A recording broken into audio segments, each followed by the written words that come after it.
Os indígenas da América Espanhola eram submetidos à escravidão? A Igreja impedia ou colaborava com a exploração da mão de obra desses povos? Existia um pacto colonial entre metrópole e colônia? Essas e outras perguntas que o seu professor de História petista de Flor na Barba provavelmente não respondeu certo. Quando se fala das relações entre metrópole e colônia, é comum utilizar-se do termo pacto colonial. Entretanto, esse termo não traduz a realidade das relações estabelecidas entre os dois polos. O termo pacto dá a ideia de reciprocidade, como se ambas as partes tivessem iguais direitos e deveres, o que não é verdade. O pacto colonial, também chamado de exclusivo comercial metropolitano, foi um sistema que buscava garantir que a comercialização dos produtos da colônia fosse feita somente com a sua metrópole a preços baixos. Por outro lado, as colônias só poderiam importar produtos da metrópole, que as vendia a preços muito altos. Enquanto para a metrópole a colonização significou grande enriquecimento, para as colônias latino-americanas a realidade de exploração foi muito negativa.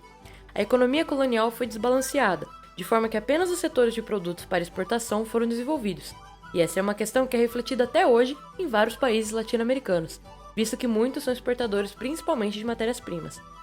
Além disso, o chamado pacto proibiu o desenvolvimento das colônias, tornando-as periféricas e dependentes de sua metrópole. Entretanto, isso não significa que as colônias eram totalmente passivas e serviam apenas para o abastecimento das metrópoles. Haviam dinâmicas próprias, ou seja, desenvolveram-se comércios internos, regionais e até mesmo intercoloniais. A complexidade dessas dinâmicas também aparece na questão do trabalho. Aqui, vamos nos atentar ao caso do trabalho indígena. Para começar a tratar desse assunto, é necessário conceituarmos primeiro o que é trabalho e o que torna esse trabalho compulsório ou não, já que é comum ouvir falar que os nativos de diversas colônias americanas não foram escravizados graças à ação da Igreja.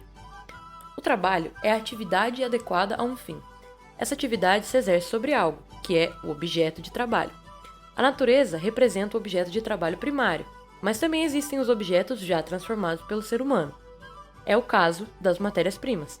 Já o meio de trabalho são os objetos, ou seja, as ferramentas, os instrumentos, usados pelo trabalhador para atuar sobre o seu objeto de trabalho.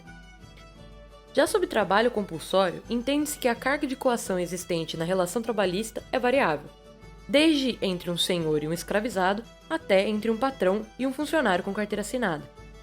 Isso quer dizer que, mesmo nos empregos em que há maior teor de liberdade para o trabalhador, esse subordinado nunca será de fato livre enquanto tiver que escolher entre a fome e a manutenção do seu emprego.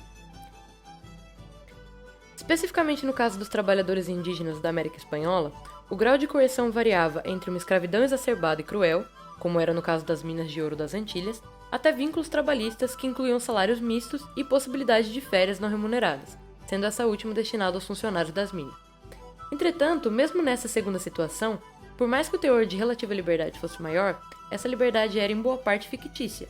Cláudio Morim explica: o salário misto constitui o único recurso do trabalhador, mas sua parte monetária pouco mais é do que uma ficção. Longe de ser o símbolo da liberdade jurídica do trabalhador, o salário acentua sua dependência para com a pessoa que o obriga a trabalhar. O endividamento consagra a sujeição pessoal dos trabalhadores à terra, e por meio desta, aos proprietários rurais. A obrigação de liquidar a dívida, condição jurídica, é o meio pelo qual o proprietário arrebata o trabalho excedente ao produtor. Sob a máscara de relações salariais, ocultam-se relações quase feudais. Além disso, o período de férias concedido aos trabalhadores mineiros pela coroa espanhola não existia de fato na maioria das vezes. Isso porque os mineiros optavam por trabalhar nesse suposto período de férias para conseguir um salário um pouco maior. Desse modo, nas semanas de descanso que a coroa julgou necessárias implementar para que os trabalhadores não deixassem de ser produtivos por exaustão, os funcionários das minas iam trabalhar para garantir o sustento de suas famílias. Faz sentido pensar o trabalho nas colônias espanholas dessa maneira aqui apresentada, porque devido à grande disponibilidade de terras cultiváveis na América Latina, o único meio de levar trabalhadores a trabalharem para um grande proprietário, ao invés de simplesmente trabalharem para si mesmos, era pela coerção, por variadas formas de trabalho compulsório. É bom lembrar que essas formas de exploração de mão de obra, encontradas em minas e em fazendas, não eram, antes do século XV, conhecidas pelos povos nativos de Abya Yala. Esse era o nome do continente americano dado pelos nativos. Essas configurações de trabalho foram trazidas pelos colonizadores espanhóis, que já as utilizavam nas terras europeias, para explorar seus conterrâneos camponeses. Esses variados tipos de trabalho compulsório existentes em terras europeias se mesclaram aqui na América com os modos de produção agrícola utilizados pelos indígenas antes da colonização. Ou seja, não apenas os nativos sofreram interferência dos europeus, como também o contrário aconteceu. Nas primeiras épocas da colônia, por exemplo, foram intensamente usadas as formas de exploração do trabalho que não separavam definitivamente o índio de suas comunidades. O conceito de mita, no Peru, concierto, na Colômbia, e Coatequitl, no México.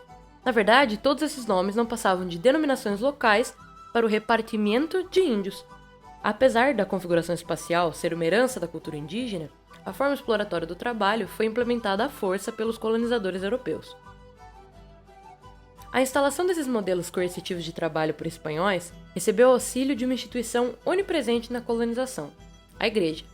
Quanto à ação clerical, muito se fala nas escolas e nos livros didáticos sobre a luta dos religiosos contra o estabelecimento da escravidão indígena.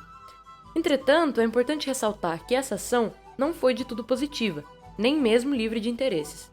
Muito pelo contrário, os missionários estavam interessados no controle da regulação das relações de trabalho, e não na liberdade dos nativos. Os missionários possuíam grande reputação moral, e por essa razão eram importantes na justificativa ideológica do trabalho compulsório indígena, e também na sua manutenção. Eram eles os responsáveis por reunir os indígenas em aldeamentos, também chamados de missões, para facilitar o seu uso como trabalhadores, facilitando também a cobrança de tributos e a evangelização. Como vimos, não foi possível que a metrópole espanhola impusesse um sistema de trabalho totalmente novo e desconhecido às colônias latino-americanas. Isso aconteceu porque, antes da chegada dos espanhóis, os nativos já estabeleciam suas próprias dinâmicas e relações. Mas se o senso comum entende colonização como completa dominação, como podemos analisar o cenário que se formou na América Latina? Para Marx, todas as conquistas supõem três possibilidades. O povo conquistador submete o povo conquistado ao seu próprio modo de produção, ou então deixa subsistir o antigo modo e se contenta com o tributo, ou ainda se estabelece uma ação recíproca que produz algo novo, uma síntese. É justamente a terceira possibilidade que se fez vigorar em terras latino-americanas. Ainda que cruelmente explorados, a resistência dos povos indígenas a essa completa dominação europeia tornou possível a sobrevivência de parte da sua cultura, e também das organizações das suas comunidades, que permanecem até hoje.